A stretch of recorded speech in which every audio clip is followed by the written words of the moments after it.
नमस्ते प्रणाम। और ये जो है मेरे जीवन में इसका बहुत योगदान है। चोखा, 3 प्रकार की सब्जी है। इस होटल का नाम है डेली डिनर। आप डेली खा सकते हैं, घर हर में भी। और इसके मालिक हैं अंशु पांडे जी।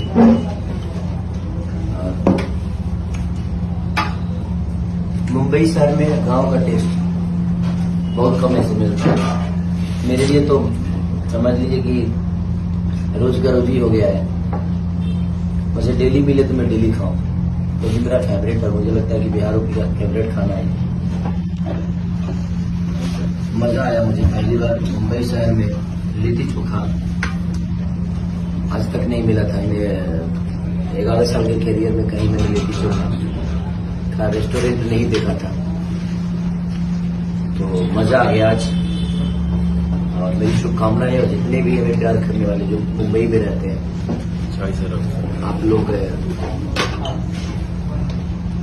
कौन सा एरिया ये? NG road. गोरेगांव।